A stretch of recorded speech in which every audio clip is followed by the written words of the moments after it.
Welcome back to Wedlocked and Loaded. Wedlocked and loaded. You women.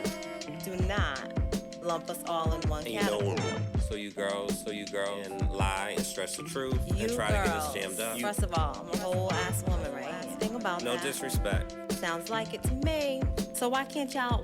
What is it with men that they just can't walk away? Depends how good it is. You don't want to give that away.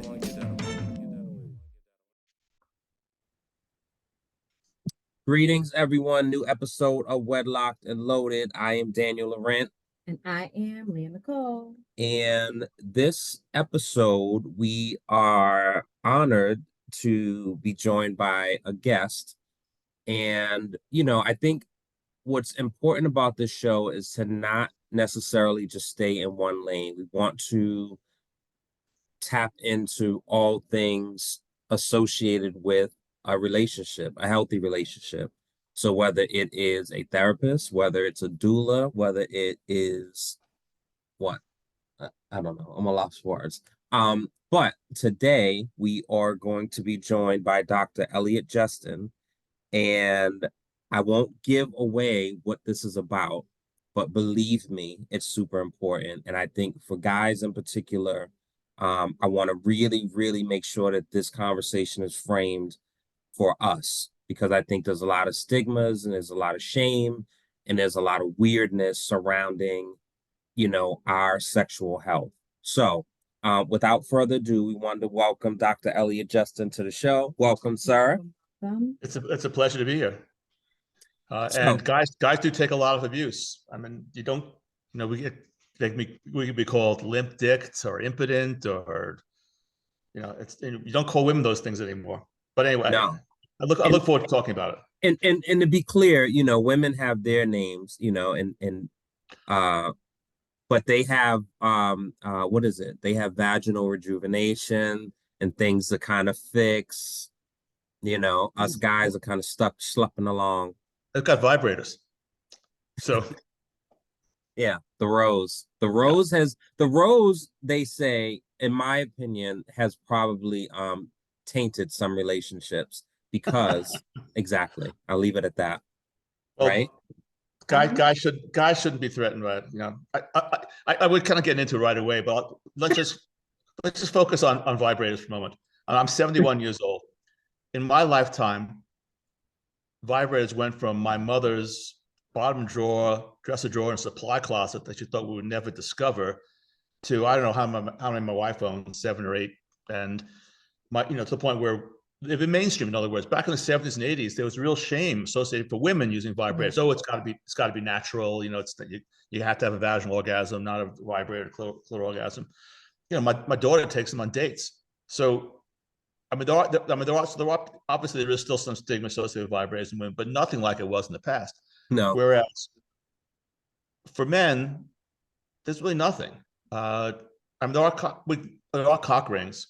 Mm-hmm. And that's that's really what we're doing here at this company. One of my goals is to mainstream cock rings. Well, wait, hold on. Okay. Wait. So since we're talking about vibrators, before we get into that, really quickly, I just want to touch on this real quick. Pun intended. You guys have things as well. You have dolls, right? Yeah. No. So. And no offense, right? I don't think pocket rockets. Do you guys call that? You call those things? Is that what you call? No, we call it's a sleeve. Okay, the sleeves. But the strokers have not caught on the way vibrators have caught on, and the reason is a man will always prefer a hand or a mouth because they have a brain attached to them, and those strokers look like something you could beat someone else to death with. So I mean. 90% of gay men use cock rings regularly, and only 10% of straight men do. And I know I'm getting ahead of it, Daniel, but the mission of FirmTech is to provide men with 2 things. One, with data about their sexual health that's currently inaccessible, because the cliche goes, if you can track it, you can hack it. So we've embedded smart sensor technology into a cock ring. But the other thing for men is to realize that the problem The problem with cock rings, the reason why they haven't caught on in the straight community is they're made out of hard silicone. It's like a fucking gasket or noose on your dick. And who would want to do that?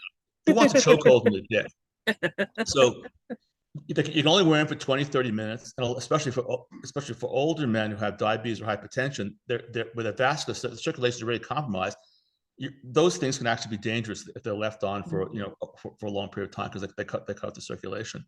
So now, though, we at this company, FirmTech, we've tried to design rings that are medically effective, that are designed to suit people's physiology. So one of the jokes we have at medical conventions is, I'll ask you the guys this question right now: how do you tell the difference between a gay doctor and a straight doctor with one question?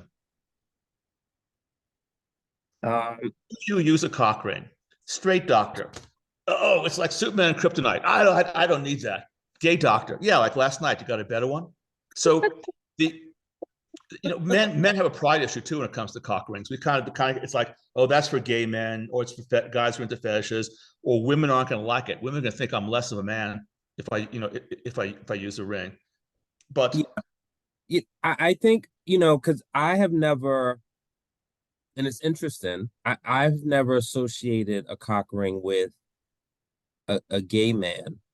However, I think I have thought at one point, like, oh, is it going to seem like I'm using, like I'm juicing, right? Is it going to seem like I'm lesser because I'm using that? Or, it immediately, I will say, it immediately goes into, in my mind, it goes into kink, right? So, like, if you wear a cock ring, you are, 2 steps from putting a ball gag in your mouth and put nipple clamps on, right? And that's so extreme, but to me, that's where sure. I feel like, and so I think for guys, it's just, there's, it's just interesting that, and even to talk about this amongst guys, you have to have a certain kind of openness and friendship. Like, I can't really think of any of my friends that I would have a discussion with regarding cock rings. And one, I feel like, why would I, right? But I think in the form of information, I think it's important, right? I think women very easily, yeah, girl, that rose, oh man, and it's just like, you're pushing the product here, man. Have you tried the Crave? Hey, you like the rose? Try the Crave. CRAVE. That's my wife's current favorite, is the Crave. Crave. Have you heard of that? Mm-hmm. Oh my, do you have that? Come on, let's focus. Oh my God. All right. So let's backtrack for a second. Okay. So you have been married for 35 years? 36 years now. 36. Mm-hmm. And how long have you been together prior to? Well, we were together for 6 weeks, 11 years before that. I'm staggered by the amount of time that I've known Annie. I met her, in medical school, and we went out for 6 weeks. And hey, I thought it was the perfect relationship. We both wanted to dump each other at the same time. We spent we spent most of those 4 to 5 weeks in bed, and actually I'll share with you, we were doing drugs. We had a quarrel. You guys are kind of young, so you don't remember this, but there's this thing called records. Like before there were DVDs, and now it's all online. There's this thing called records, and I wanted to hear, we made love, and I wanted to hear a particular song. And she kind of wanted to let the forces guide my selection. There's kind of a little bit of friction between the two of us. A little while out later, we were in the shower. I thought we were going to make love again, but Anne asked me this question: do you believe in the unity of two souls? Well, whoa, I'm like 23 years old. My parents had a terrible marriage. I said no, and she dumped me. So 11 years passed, and we were on Houston Street in New York. I was waiting for another woman with my brother outside of a restaurant that was closed because they had a kitchen fire. And Annie came down the street. We didn't recognize each other. She recognized my brother because they'd been together in college, later on. She went around. I kind of like took a phone number because I wanted to get rid of her quick because I was expecting this other woman to come, and she went around the corner and told a friend of hers, "I'm going to marry him." Really? My brother asked me, "Why'd you ask her for a phone number? She's so old." She's like 9 months younger than me. My brother isn't into really younger women. And he said, like, going out with her would be like kicking over a tombstone. Well, Yikes. 6 weeks, we should focus on erectile dysfunction, other things here, but we were married within a year, Wow. and I think it's Aphrodite, Cupid. They shoot that arrow, and we've been happily married since then. And my mother called Annie my devil's bargain because she was really into sex. My mother said, "You're marrying for sex, Elliot. You're making a big mistake." I said, "Mom, I've looked at your marriage, and I think I'm making a good." She hated that one. I think I'm making the right decision because I think that sex is the core of a great relationship between partners. And people talk a lot about life work balance today, but what it's really about life work sex balance. See, I've been trying to, like, how long have we been married now? I've been trying to tell you this since literally our honeymoon. No, our wedding night. I've been trying to tell you this very thing. Tell me what exactly. Exactly what the doctor just said. Which is what? My goal is. Which is what? I want you to repeat. I mean, he said it beautiful. I want you to repeat it. Well, we'll talk later. Oh. Well, anyway. I'll put it this way. I think an orgasm a day keeps the doctor away. So think that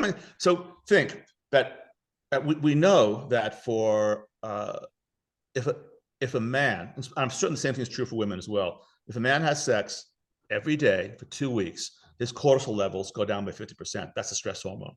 If men over the age of 75 have sex 2 times a week, their incidence of a cardiovascular event ending their life goes down by 50%. They're still going to die. But and these things need to be studied, obviously studied more. There were lots of variables to take into consideration. Mm-hmm. But I'm always amazed at how infrequently people have sex. And then they wonder why they're unhappy. I mean, I think if anyone's spending more time in the gym than they are spending making love, like what's with that, guys? I exercise, I go to the gym, I'm healthy. You look like you're healthy too. But I spend more time making love and consequently have a better marriage and happier, I think, than if I spent 5 hours in the gym. Amen, Dr. Justin, and amen. And so it basically, and we're going to move on from this, but basically what this is boiling down to is, do you want me to live or not? Yes. do you want me to live and do you want to spend time with me and want me to live longer or not? If you want me to kick the can early, then just, so you think about that. My blood and my cholesterol and my heart is on your hands. Okay. Yeah. All right. So, right? At the end of the day. Yeah. All right. So 36 years, 3 children. Yes. All ages? Ooh, you're challenging me now. So our daughter's 29. Our sons are 33 and 35. My wife's probably gonna yell a correction at me in a moment, but we have 3 grandkids and one more on the way. Yikes. Okay. Congratulations on the way. Thank you. You have now, do you all live any of the children home, or are they all like all my kids they all knew that I expect them to be out of the house when they were 18. This whole thing about having kids at home, you want your kids to be independent. And if they don't have the money, let them struggle to get the money to have an independent life. So you all are just like swinging off the chandeliers, I'm assuming. Basically. I'd say, I've done a lot of podcasts. You've listened to 5 laughs from my wife, who's across the room. That has not ever happened. Swinging off the chandeliers is a good metaphor for what we're doing, because we're talking about sex, points of sex toys earlier. So my wife and I, we've always had lots of sex toys in our lives, just unlike a lot of people. We've never found a cock ring that we liked. I'll either buy one once a year, or she'll buy one once a year. We call them, they're called novelties. They're toys. Mm-hmm. They're not really. They're you know.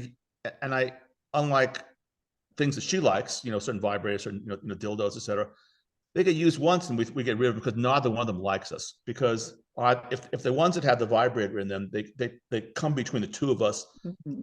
She doesn't like them because it's so she's landing, her clitoris is rubbing on silicone. That's not comfortable. And often the vibrator is in the ring itself, so it's not where her clit is. So they don't work. And from my perspective, they're tight. They're too tight and uncomfortable. There's this cringe moment when you snap them on, and then this other cringe moment. The male mindset is come and done. The ideal sex toy for a man would keep him comfortably hard after he comes, for a variety of reasons. But this moment you kind of dig. You've probably experienced this, Dan. You got to dig your fingers in and take the thing off. My wife would laugh at me, oh, men's sex toys suck, and she's right. They suck. So our most successful, our hottest selling product right now is called a maximum performance ring, and I got to get you guys one. This ring I designed. Oh, that's a tech ring. Okay, that's the tech one. That's so what you're talking about is, wait. You're talking about. Have you tried it? Yeah, that one. So this one I have not tried yet. This one I tried the first night, and so I will save because I'll get into that in a minute. But yeah, well, this one was designed to increase the ejaculatory phase of men by 50%. So vibrators don't work well for men. How can you make a man's orgasm more intense? So because once we have the mold, the shape, we're able to inject different types of elastomer for different stretch and softness. So my goal there, I studied 6 men. I was the oldest. Hey, if I were in Boston, you could have been one of our guys. We'd have to make you a tester in the fuure. Our goal was to increase. It's not too late. we got something coming called a duet. I'll tell you about it in a moment. Pun intended. The goal was to put the right amount of pressure over the urethra to increase the ejaculatory phase by 50%. So my ejaculation with the max PR, I was the oldest person in the test group, went from 4 seconds to 6.8 seconds. Well, that's a whole other experience. I never, Ann and we don't have sex without it. I'm not Ann's idea of foreplay is to drop the ring in front of me. It's almost like it doesn't take much foreplay, for a guy, get to signal. I mean, I don't. Anyway, so, and of course, it's kind of a turn on, Leah, to put the ring on the guy too. So the great thing about the ring is that ring, all of our rings, can be put on when a man is flaccid. Conventional cock rings, hard silicone, you have to have an erection first, and then you're choking off the penis. That ring was designed you can put it on before dinner. You can wear it for, we say 90 minutes. I've worn it for up to 4 hours, but 90 minutes kind of comes from the lawyers. It's, the thing about, since our rings are easy on and off with a hook, if it ever got uncomfortable because you had it on too long, you just take the thing off. Anyway, that ring, by increasing my ejaculation phase from 4 seconds to 7 seconds, I don't want to fuck without it.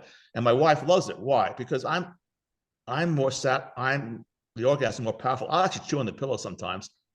She's pretty good in bed too. That's part of it. I can't give all the credit to the ring. I have to give all the credit to her. But she's commented several times. She's glad the kids are in the house because I've never been vocal before. And with that ring and a lot of edging as well, because I am. So what do I like about the ring? As a 71-year-old man, I don't know how old you are, Daniel, but you look a lot younger than me, and she looks a lot younger than you. But the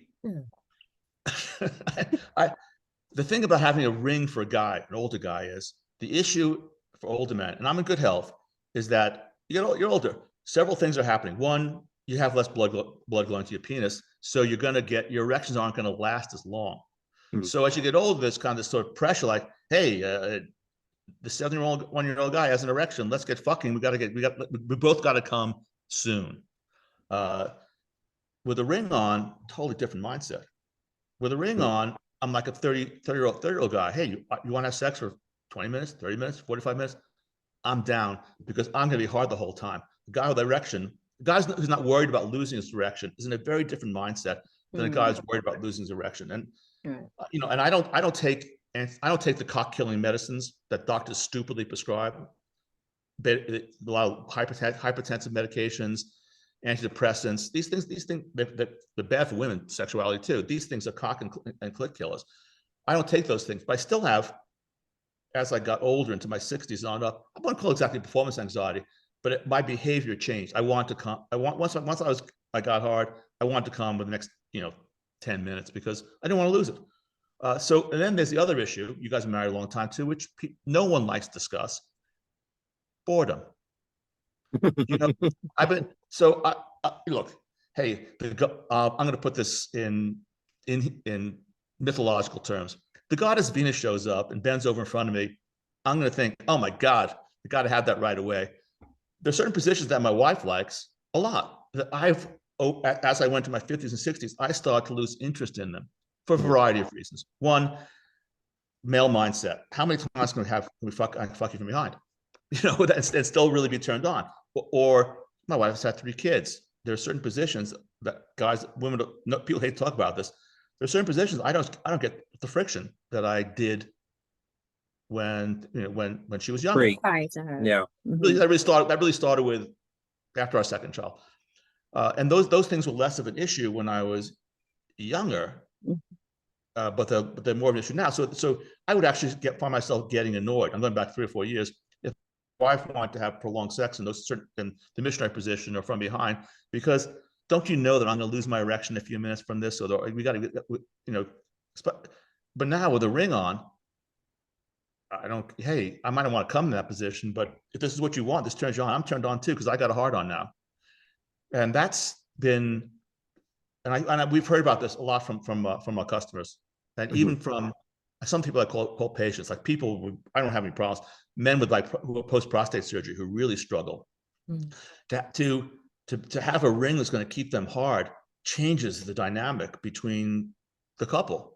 Right. Now it's changed me for my wife as well too, because we spend a lot more time playing with each other, different positions, making out, because there's no rush. There's no rush. Well too, because she doesn't. Hey, women don't want to. People talk. The sexologists talk about how guys want to come. Guys come in 7 minutes. Women come in 14 minutes. Well, that's not necessarily what they want to do.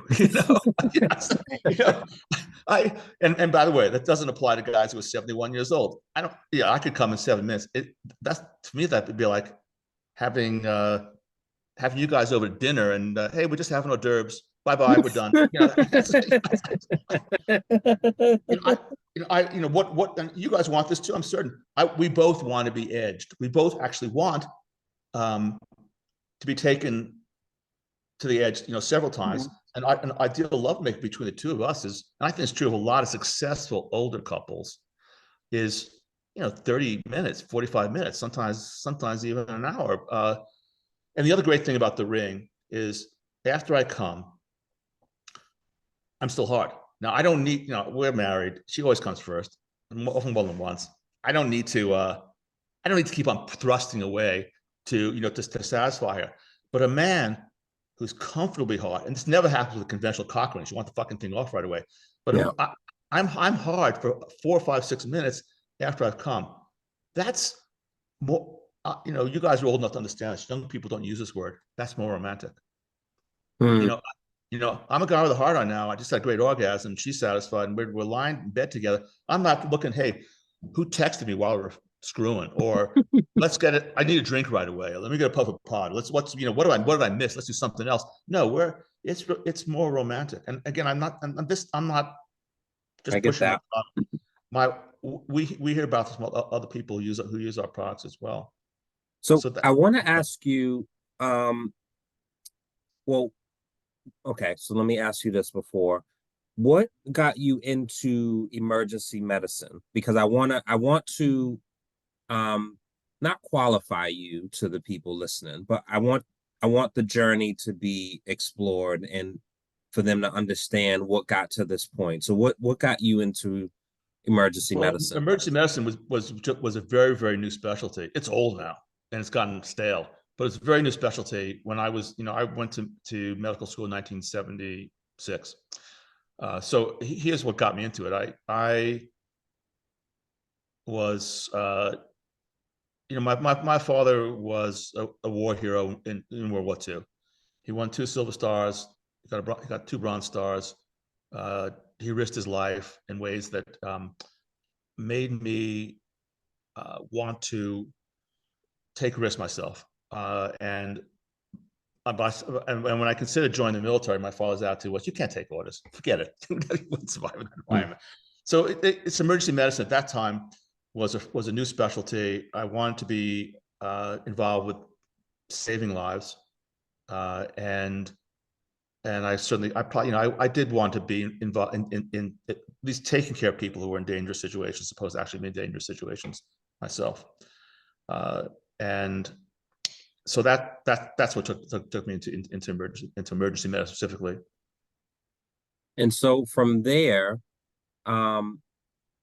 what got the idea? And I think you alluded to a lot of it, but what from that journey, what got into men's sexual health, the exploration of that?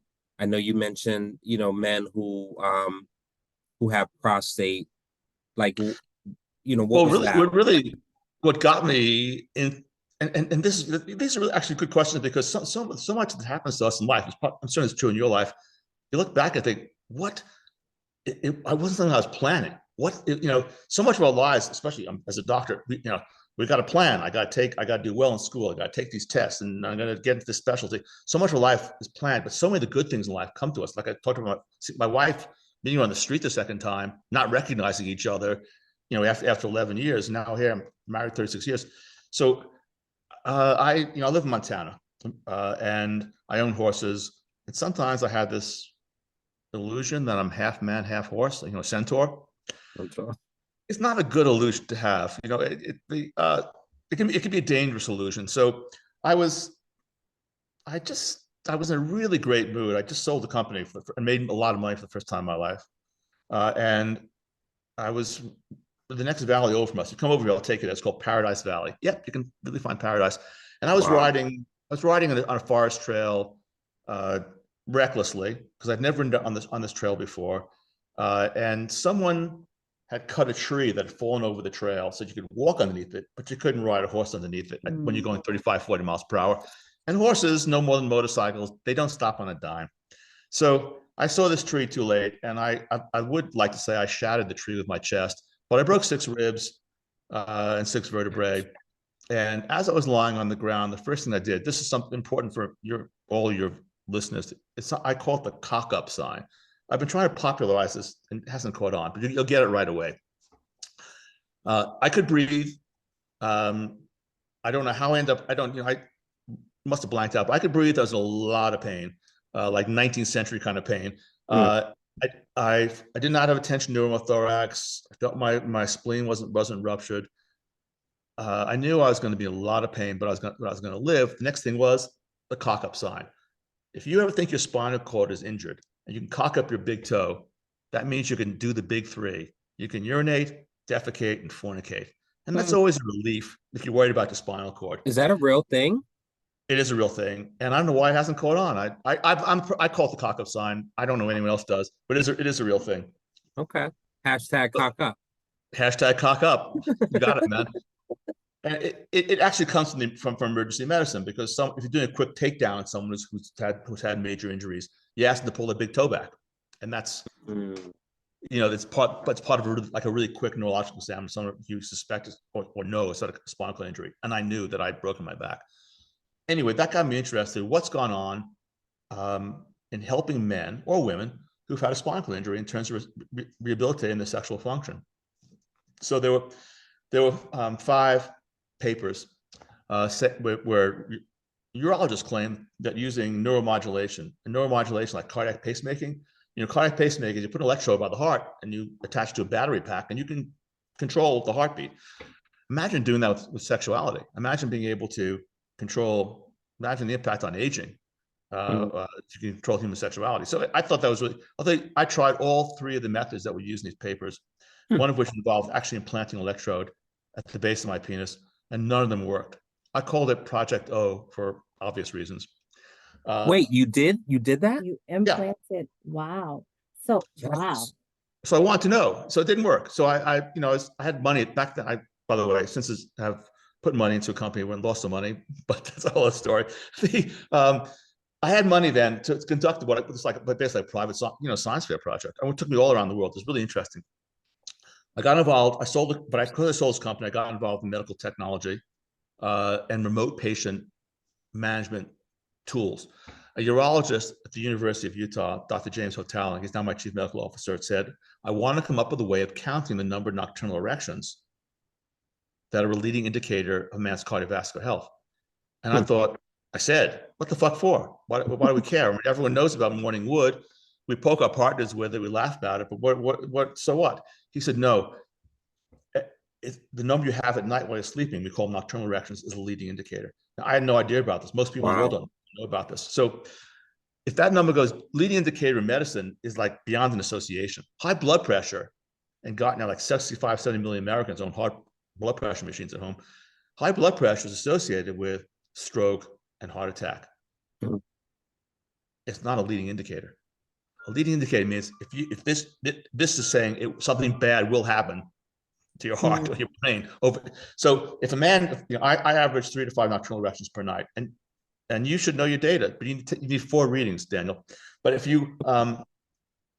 that number went from, let's say, 5 to 3 to 2 to 1, you got a problem. You don't have a problem that's psychological. You have a vascular or neurovascular problem, or very common today, a medication-related side effect problem that's affecting your sexual health and your cardiovascular health. So right now, if the 3 of us on this call, if we all went to a cardiologist and said, gee, when I go up 3 or 4 flight of steps, I get a little bit short of breath. I get some, I might even get a little pain in my chest. And the cardiologist just listened with a stethoscope and felt our pulse and said, hey, Daniel and Leah, you guys are okay. Don't worry about it. We think, what the fuck is this, 1880? I want a CT angiogram. I want an electrocardiogram. I want a blood pressure. I want a blood test. I want you to establish an objective baseline and to help determine where I am. Well, urologists and sexologists don't have that. And that's what FirmTech is about. So I didn't get into this for cock rings. So we spent a lot of time talking about how great they are. I got into this for the data. This professor of urology explains to me, and I thought, well, you know what? We want to do more than count nocturnal erections. We want to know what's going on when men are trying to have sex. Because what do men care more about? What's going on when I'm sleeping? What's going on when I'm trying to fuck? Or jerk off for that matter. So by embedding sensors in the ring that you showed me, we can measure the duration of firmness of all erections. And that is really, really powerful. So here's how it kind of works at both extremes. If a man is having 3 to 5 nocturnal erections per night and has difficulty having sex, there's probably something going on in the relationship. And that could range from, heck, he's doing it with someone else and can't get it up because he doesn't have any energy. It could be performance anxiety, it could be medication, it could be alcohol, it could be drugs, but it's probably something going on in the relationship. At the other extreme, if a guy is having, and we've had customers in this situation, if a guy is having like 1 nocturnal erection, someone's getting wrist fatigue or jaw fatigue for nothing because it ain't happening. That guy, right. That guy needs help, and we've had people that at both ends. We've got probably the youngest guys, like 26-year-old guy, incredibly buff. He and his wife were trying to have a baby. In fact, they're trying to have a successful sex life, and they weren't because they were attributing to, well, we both have new jobs, we just moved, and we're tired, and we're stressed. Blah, blah, blah. Blah, blah, blah. That guy actually, he had 1 nocturnal erection. That guy actually had an adrenal problem, and he didn't know it. He had a hormonal problem, and he didn't know it. At the other extreme, probably our oldest guy that I'm aware of, 82 years old, married to a woman in her early 60s, as I recall, hadn't been able to ejaculate in 15 months and was struggling to get erections, and their marriage was suffering from. And as they said, they just weren't as intimate, and they were kind of irritated with each other. He was on 5 medications that could impact his sexual health. And his doctors, and doctors are assholes about this, these doctors weren't talking to each other, and people just assume that doctors know something. They do know something, but they certainly don't. They don't know that much about sex. They never ask about sex. I mean, I've never had a doctor ask me about the most important thing in my life, which is my marriage. Hey, you happy in your marriage? How's your love life? I've never had a doctor warn me about the sexual side effect of a medication. And you probably have the same situation. My wife's the same situation as well too. I think the most that has ever been asked is are you still with your same sexual partner? Yeah, are you having like unprotected sex or something along those lines? And then it quickly like moves on to, hey, did you get your flu shot? It's right. I want to ask you because you I don't know if it's self-professed or you was given this, but you are called the RingMaster, right? My people's nickname. Yeah, yes. How would you define, I want you to, like, in a very layman's Cliff Notes version, how would you define men's sexual health? I'd like to define these things objectively. So they're always subjective definitions, and people love that because, well, it's how do you feel about how would you define health? I want to make it objective. That's what I like about what we're doing. A healthy man should have 3 to 5 nocturnal erections per night on average. A healthy man should last more than 3 minutes in bed. A healthy man should be able to have an orgasm, and that's how I would define it. There are people who aren't into sex at all say, "Hey, I'm healthy without that stuff," but that's how I would define it. All 3 of those things are objective. They can be defined by utilizing our ring, although people don't need our ring to define those things that way. If you have morning wood, you probably have enough nocturnal erections to be sexually healthy. Not necessarily though, but if you're not premature ejaculating and you're able to have a climax, you're healthy. Now, I don't like some of the definitions of premature ejaculation that are out there, because if you define it by your ability to satisfy your partner, well, heck, if I got to pump away for an hour and she hasn't come yet, and I come, adding premature ejaculation. So. And on the other hand, if she's happy and I've come in 90 seconds, well, I know, I'm sorry. That's I just wouldn't define that as healthy. So those are 3 parameters that I would use. Okay. Okay. So would you consider sex tech something that someone in their early, mid, or late 20s to utilize in order to maximize their sexual benefits? Do I think that people should have sex to maximize their sexual benefits? No. To use the technology. Because it's considered sex tech, right? Is that right? I would recommend. I think our cock rings the following way. Our rings specifically, the tech ring. I think all men over the age of 40 or 45 should use it. Find out what their baseline is. Okay. And that doesn't mean that you necessarily need to buy one. You can even fucking share them with your friends. I get just selling against myself here, but we actually sell the electronics can pop out of the ring, and we sell sleeves online. So if you're a healthy guy, put it this way, if you're a healthy guy is 40, 45, and you think, hey, this thing's really expensive, you don't need to pay, you can share it. But yeah, the thing comes out of the inside. Yep. Oh, so that's a sleeve. So I can't figure out though. I can't figure out how to. I'll show you. Okay, so I'm going to show you right now. On the other hand, if a man is over the age of 40 or 45 or younger, and he has diabetes or hypertension, or he's taking a medication that can interfere with his sexual performance, he should use a tech ring. If a man, on the other hand, wants to maximize his pleasure, all men should put a fucking ring on it. So we have a study that we've done of detumescence. So tumescence, medical term, time it takes to get hard. Detumescence, time it takes to lose your erection after climax. Amazingly, no one has studied this. It just blows my mind. Really? So the longer you stay hard after your climax, the more blood's being held in your penis. The more blood's being held in your penis, the more sensitive your penis is, the more the harder you are. Men don't understand that beyond rock hard, there's cock ring hard. Nothing is going to get a guy harder than a cock ring. No amount of vaginal, anal, manual stimulation is going to get a guy hard. That's just the way it is, because a ring is holding blood in the penis. A good blowjob is really great, but it's not holding blood in the penis. So same thing. And so, and obviously those other things should be done along with the ring. But so we did a study of 21 men.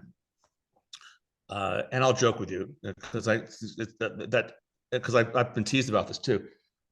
They're all white people in Montana, but I suspect this applies to all men. So we had so the average time it took the average time it took for an erection to go down, and now we're doing age 27 to 70. I'm the oldest guy, and men varying. None of the men had significant ED. All these men were able to climax. So it took about 35 seconds on average for an erection to go down after climax, with nothing. Like fully? 35 seconds is not Down to the point you couldn't penetrate. That was the end point. You might still have a little bit of the chubby, but you can't penetrate. Okay. You try it on yourself. You send me your data. I'll put it in our data set, because we have expanded beyond the men in Montana at this point. There are people of different. We have Asians and blacks in this group, but I just joke about that because just some of the stuff people talk about is ridiculous. But we anyway, so it's 35 seconds with tadalafil, 10 milligrams with tadalafil as generic Cialis. It was a little bit of like 2.5 minutes. With the maximum performance ring, it was 4.5 minutes. And with the maximum, try it. And with the maximum, and with the granted, there were a lot of younger people in this thing. That was the oldest, but I've hit that. So over 4 minutes. And with tadalafil plus the maximum performance ring, it was a little bit over 5 minutes. What's the takeaway? The takeaway is, if you want to have more pleasure, you want to last longer, put a fucking ring on it, guys. Grow up and take a pill. So go ahead. So what I love, and this is just how my brain thinks, you have single-handedly taken a very wholesome, and this is wholesome too. You've taken a very wholesome song by the great Beyonce Knowles. And you have flipped it on its head, pun intended. I love it. Okay. For Valentine's Day, we didn't do it, but I think we'll do it. We could do it with you guys as our couple. This Valentine's Day, Leah, you take a knee and put a ring on it. I love it. I'm down for that. You have to really do it, though. I'm down for that challenge. Okay, but you see how, getting back here, you see how there's a hole there? Yeah. You just open that up and the electrons will pop out. Oh, so it stretches that. It stretches. Look, I'm doing it right now. You see it? Yeah. So get the one that has a machine. It's very interesting. All right, so talk about the technology and how it actually reads.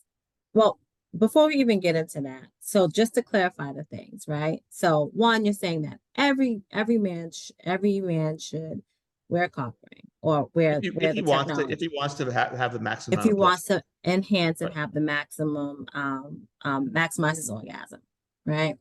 But specifically, men 40 and over should know their data. Should know their data. Okay. Especially men who have diabetes or hypertension or obese. And a lot of guys are. Yeah. I mean, like in our, like, there's a lot of young people who use drugs, who drink, who drink a lot, they call it lean. Cough syrup. And the codeine in the cough syrup is bad for your dick. Yeah, so it causes them to not be able to perform, to get erect and or perform, right? Maybe they'll be able to get erect, but then they just can't perform. Right. So one thing, go ahead. Is this something that would be able to help them? You can. Well, two things. Depending on. It can help. It can. I'll talk about my own personal experience. I can drink more and still with the ring makes things happen that might not have happened. I would have given up on the past. Hey, look, I'm married a long time and I'm an old guy. In the past, I would have said, fuck it, it's just not worth it. Whereas now it's like, well, I do have an erection. In the past it would have been, but I'm really drunk. I probably wouldn't be able to come. And now it's, hey, we can make this happen. Mhm. And that's kind of fun. With the data though, which is what you're getting at, Yeah. I can actually see this as point for men. Women have similar point as well too, but it's more obvious in men because we're showing where we can get an erection, but we can't ejaculate. Mm. And I can actually determine with this, I know just how many ounces of hard liquor that is. And so, one of the things that my daughter wants me to add, and we're talking about doing this probably in 2025, it's just because it costs money. I don't have the money to do this yet, is we could add an app where, hey, Leah, you and Daniel are out for your anniversary, whatever, you're out having a good time. And you could actually, what his limit is. And you could actually, Like monitor it. you could monitor it. Exactly. You can monitor on it'd be like a separate app, but like, hey, you're clicking, hey, that's 3 cocktails. We know what's gonna happen with the 4th one. The and that Cocktails. I know. This is, I love it. I absolutely love it. We're talking about cocktails here, not mocktails. I love it. So yeah, so that can be fun. But we have men who've cut back on their drugs because they're drinking. they drink. And I have too. I don't. Let's take I don't smoke as much because I want to have sex. It's like, so you really, and we have, but what's really valuable though is people who are taking medications. Yeah. So it's like, well, you know what, 300 milligrams of Wellbutrin is killing my dick, but at 150, I'm probably still might be getting some benefit from this antidepressant, but my dick works again. Right. Anyway, that's where it's really more valuable on the medication side than it is. So it's I guess it's hope, right? It's bringing some hope to those who have medical issues, who are Yes. suffering I'll with give you another example. Yeah. Mhm. So after prostate surgery, all men can't get erections, all 100%. And the range of recovery is really enormous. It's 30% to 70% recover in 15 months. Yikes. That's a long time. So the therapy is demanding. The therapy really requires that men do pelvic floor exercises that they're not used to doing religiously, that they pump, these are penis pump to keep blood flow, that they take certain medications. A lot of guys quit because they just don't see anything happening. But if men start to recover their nocturnal erections, we think, we're not certain yet. There's a doctor in New York at Memorial Sloan Kettering who's going to be doing studies. We think that men start to recover their nocturnal erections around 6 to 8 weeks. Well, now we realize we do have men who are using our device to say, I'm going to stick with the therapy because I do see something happening. I don't see it happening down there, but I see it happening on my app. Yeah. And therefore, I'm going to stick with the therapy. So I want to so you had something. Yeah, because I feel like I didn't really get the answer as to how the actual data is. How are you guys receiving the data? Well, one, the data it's in the device is here. Right. The data is only stored here while you're recording. So it's Bluetooth enabled. Yeah. And Dan, you might have noticed, so some men, the first time they use it, the second time they use it, they don't understand how it works. Yeah. So that was me. The data, and I can talk you through it. We can get on a separate call and I can get you going with it. Because it's Bluetooth and there's radiation, there are people who are concerned that they don't put radiation around their penis. Right. That's it. And I'll show you what my data. I'm going to share my data with you just so you guys get a sense of. So people concerned about radiation. So when you pair the device with your phone and the light goes to, and you say record, it says unpaired, but it's actually recording. And then you have to, there's no Bluetooth, there's no radiation. So while it's on your body overnight, there's no radiation. You don't have to worry about it. And then in the morning, you actually have to turn the device off and then turn it on again to reconnect with your phone. So you have to, so that confused me the first time. Okay. So basically recording and storing but it's not sharing until you turn it off and reconnect it. Correct. And Daniel, we can go offline. I can talk you through it. But here's what the data looks like. I see. So Okay. anything above a 6, the top number is good. And I'll show you what a recording looks like. And I'll show you the difference between. I'm going to show you 2 recordings because this will give you the difference. This will show you the impact of marijuana and alcohol upon nocturnal erections. So this is this over here. Mm-hmm. This is Ann and I having sex. Mm-hmm.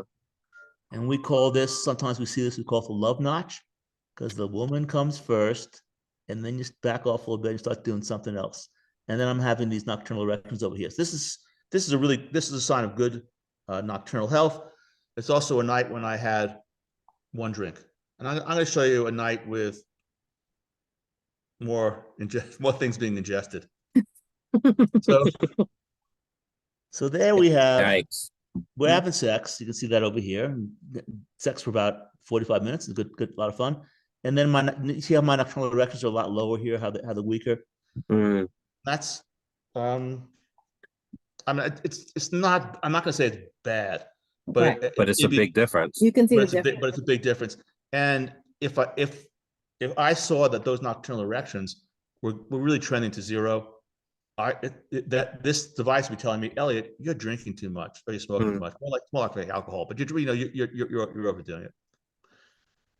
So I'm looking now. So, and I think it might have been 2 readings. Average firmness score 7.9. That's good. And then nocturnal erections is 2.0. That's okay. So I need help. No, you don't need help. You don't need help because one thing that did you have sex before you went to bed? 1 time and then 1 time not. I wanted to try it and just kind of wear it. If you only had 2 nocturnal erections and you didn't have sex before you went to bed, then you want to get a couple more readings so you can average. Because you can't come to a conclusion because another thing that interferes with it is stress. You know, I've had a couple of nights where I've had no nocturnals and didn't have sex, but I slept poorly. I knew it. You wake up at 2 in the morning, then at 4 in the morning, something's on your mind, something maybe with your kids or something with probably money usually, and it's on your mind. So you want to trend the data. So what I wanted to ask you as we're because there's a couple of things as we're coming to we still have a little more time, but we're coming. Well, time went quickly. It's super flew by. So you mentioned something that I wanted to ask anyway, and so I really want to get your take on it. So would you recommend your devices with pumps?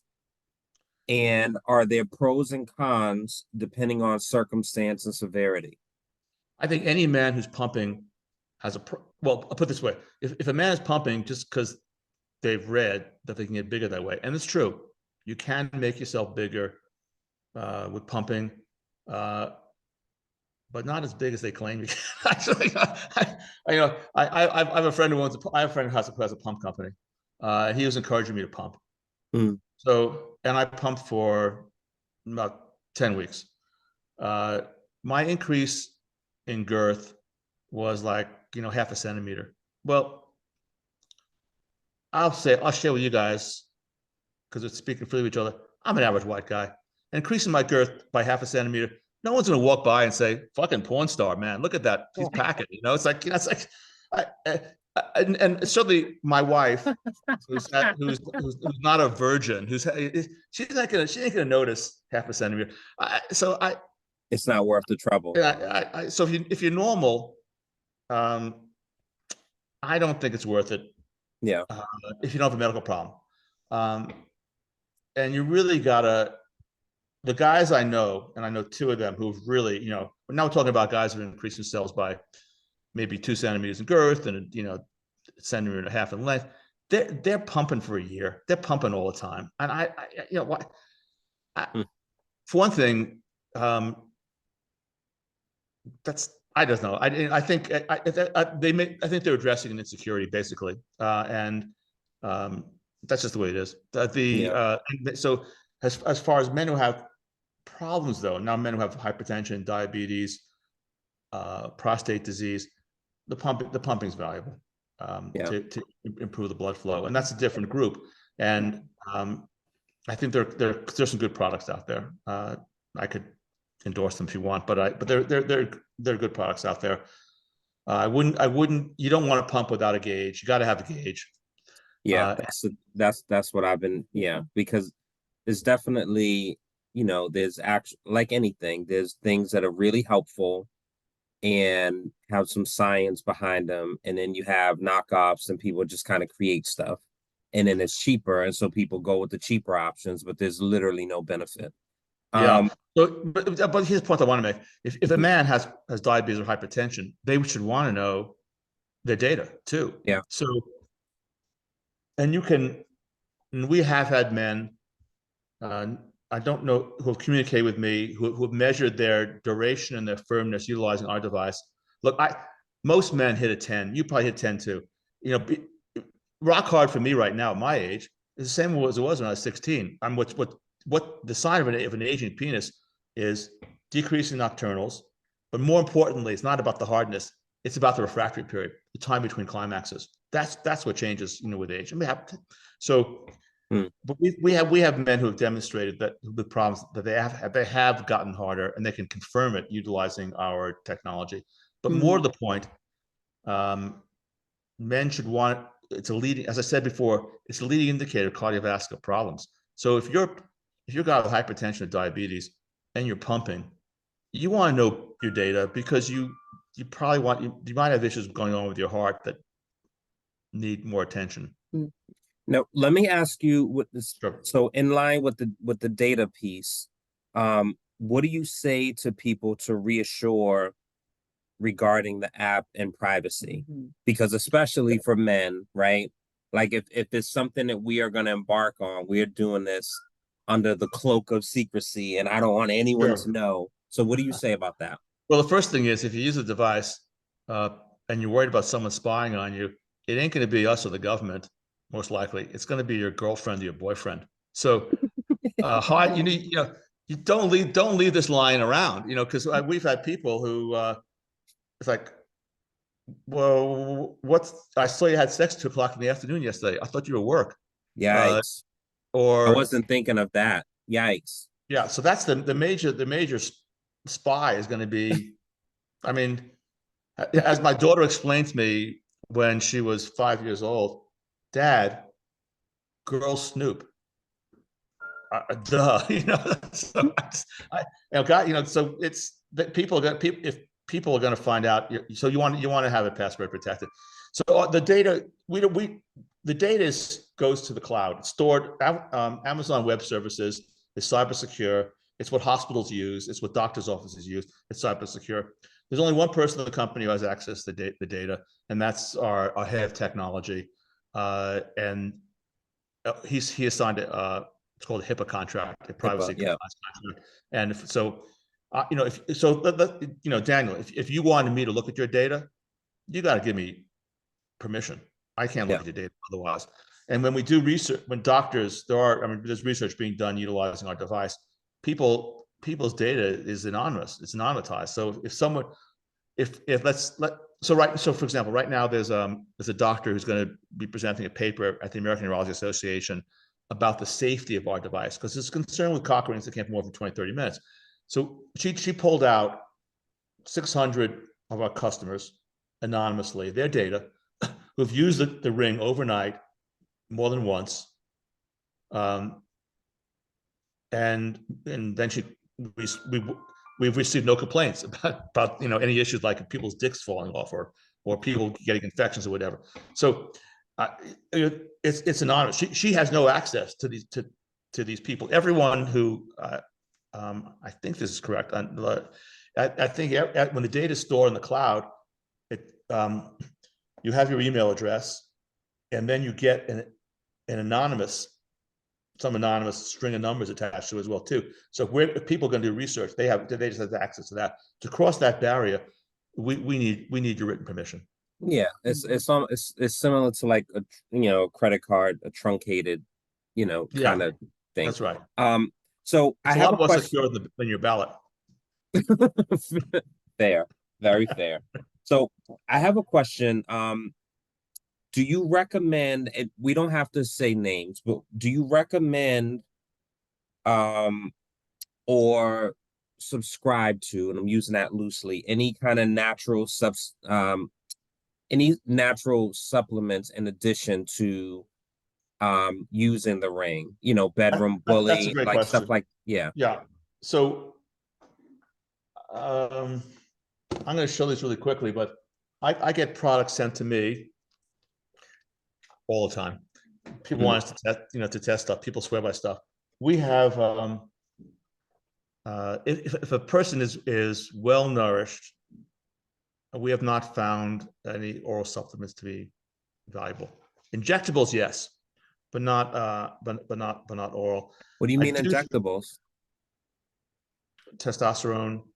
Oh, I see. Probably sublinguals. I think that there are nitric oxide sublinguals that that are effective. I think there's one product. I'm not going to mention the brand, but if you have me back on again, 3 months, I'll tell you about the result of the study. There's one product that combines 3 supplements that at least in the early data is showing promise. But in general, I'll put it this way. I'll play upon Obama here. Where there are hopes, there are dopes. So, so when it comes to sexual performance, men and women, we are, if people are dysfunctional or just want to perform better, they'll walk on broken glass in order to get a solution, and they'll spend gobs of fucking money. And people don't trust doctors for good reason, as I discussed before. So they turn to the nutraceuticals as solutions. We have not found any, except the one that I'm talking about, anything oral. Maca root, horny goatweed, funga de wanda, L-arginine, DHEA, on and on. We have not found any of those things to work. Now, I recognize that the placebo effect is powerful. And if you think thing is working, I have a good friend here in town here, guy's a PhD and engineer. He swears by beetroot. Okay, dude. I'm glad if it works for you in the bedroom, I can tell you, we tested on 6 guys, and none of the other 6 guys nothing. So, So right now, there's this whole thing with women drinking okra water, right? It's supposed to make them wetter, right? I'm skeptical. There are L-arginine topically will make women wetter because it's a vasodilator. I'm skeptical that anything oral is gonna work for women. And what's fascinating thing about women, I'm gonna get graphic here for a moment, because I didn't know about this 6 months ago. It was my wife actually found the research on this.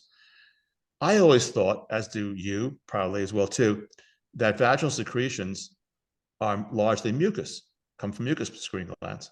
Do you know where they come from? The clitoris. So interesting.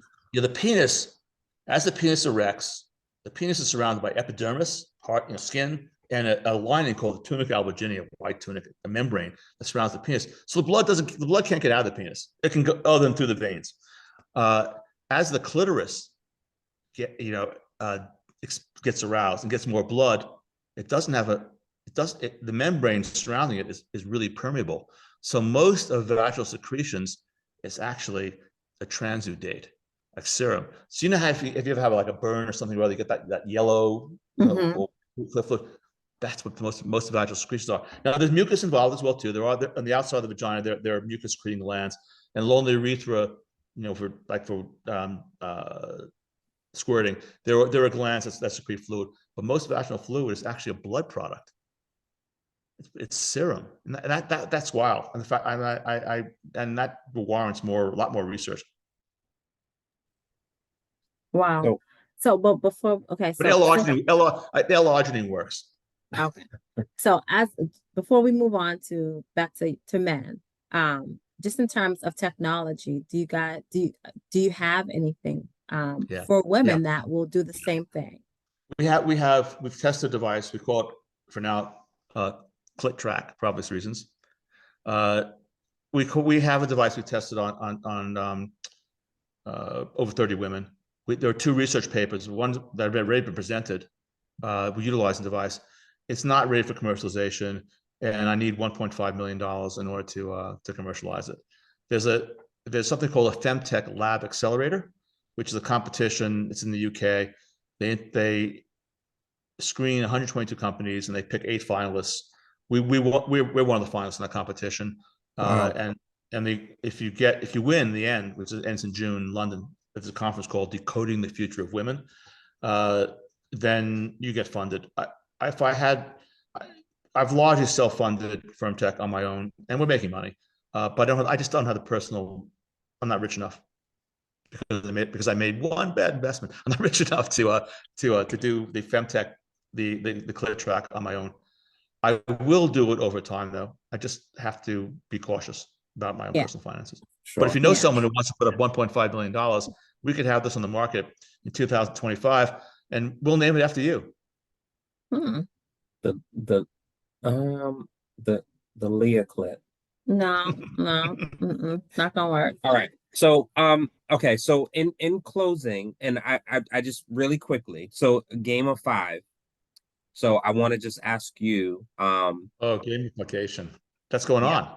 So People I use want it. to, So yeah, go ahead. so you have to pick one. No explanations needed. You can give one if you want, doesn't really matter.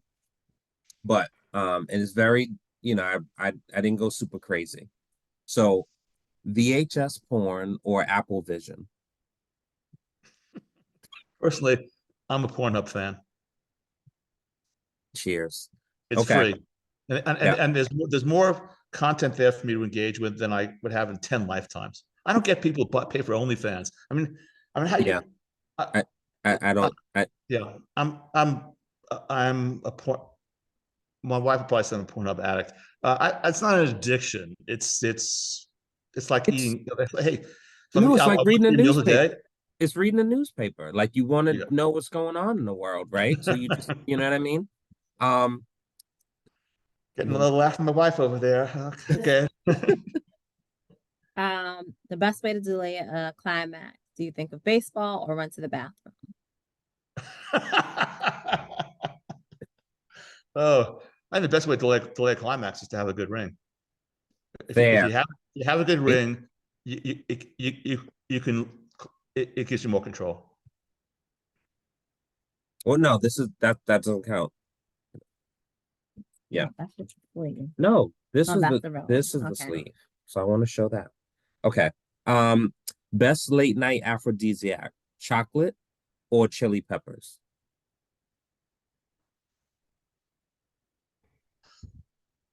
You got to be careful with this My one. wife is saying marijuana. I'd have to agree. I have to say, it's all about the dosage. How do you? I really wanted to. It's question 2 puffs apart. If I smoke a whole joint, I'm not. It's a whole other state of mind. I do like chocolate, but I like chocolate afterwards. Because I was gonna say chili peppers, because then when you eat that, then it just kind of impacts what you're gonna be doing for, Yeah, but so no No woman one wants to wants be to licked. No burn. woman wants to be licked after a guy is eating chili peppers. No, no, we do not. a little bit of ghost pepper, wowee. No. Okay. Naked twister or I want to get 7 back to minutes to drugs heaven. again. People need to make the distinction between use and abuse. Yeah. And people need to.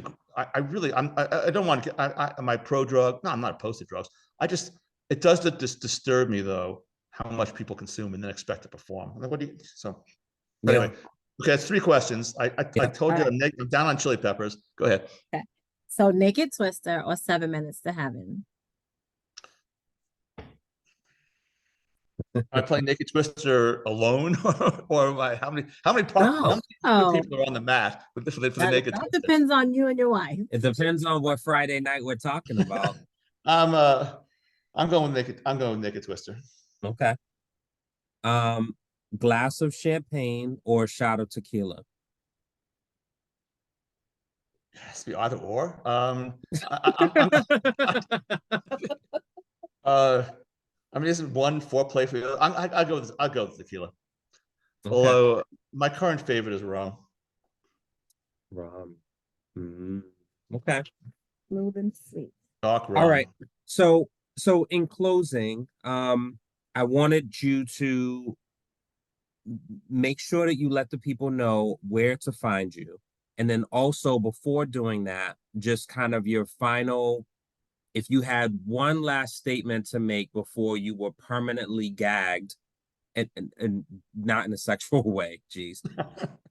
After I said it, I'm like, yikes. If you had one like last kind of cry to men and women, I guess for their men, what would you say? And then make sure you let the people know how to find you and your Sure. products. My message is if you're having difficulty sustaining an erection, get a tech ring, put a ring on it, learn your data, and then also tighten up that ring, that loop around the base of the shaft of the penis to stay hard. If you can't attain an erection, see a doctor. Don't stay at home. You'll probably have a cardiovascular problem and you need to see a doctor. You can reach me personally at Elliot, Elliot, at myfirmtech, myfirmtch.com. You can find us online at myfirmtech.com and stay firm. Invest in your orgasms. I can't Invest in your orgasms because you don't know what can't you're get doing. it right. I need your touch, babe. I know. That's not right. There it Where's goes. where's our other hand? I love, and I just want to say in closing, the packaging is beautiful and it's well done. Thank you. It's not like, you just sent it in a bag. It's very, very well done and well thought of, and it has a level of discreetness. I mean, it almost looks like, headphones. Yeah. Exactly. And I think just, if guys can look at this and connect it literally with the cardiovascular health, and it's not such a, you know, whatever, get out of your own mind and connect it with that, I think we'd be better off because we all are getting older, hopefully, right? Like that's the goal. Um, and so I appreciate what you are doing, the space you're in. And I also appreciate, because my thought was when I first received it, is that it was going to be um similar to the others where it was going to bzz, bzz, bzz. And so I'm like, wait a minute, this doesn't do any of that. Like, what's the point? So I started reading it and I said, oh, I see, I see. So I appreciate you not taking the route of the bells and whistles and all that type of stuff and going for actual science and data and hard evidence, hard pun intended, but I'm done. Um, so I Firm just want evidence. Firm, so firm evidence. I just want to thank you. I appreciate it. We appreciate it. And we're honored to have you on. Thank Well, you thank so you. much. We are coming out with a new product called the Duet in July, Oh, and it's here's a prototype. So it's really female focused. Look, I have used to masturbate with as guys. So the clitoris is 3.5 centimeters away from the base of the penis. So having a vibrator in the ring itself, it ain't in the right place. So this was designed for women in mind. It's covered with a soft elastomer, so it's comfortable. I mean, because our ring opens and closes, this can be slid on off the ring, so it can be used. It'd be both. Some of these people use their fingers, but also can be used for for couple sex. And again, if I knew you guys, you could have been one of the tester couples. hey, Dang it. you have our email, so keep us in mind. Right. So thank you so much again, and give our well. Can she hear us? Can your wife hear Yeah. us? Hey, come over and say goodbye. Here comes my devil's bargain. I love that. DB. Well, that sounded like a lot of fun. Thank you so much Thank you. for sparing him to us for a little bit and having some fun. Thank you so much. You're welcome. Thank you. Okay. Wedlocked and loaded. Well, locked and loaded.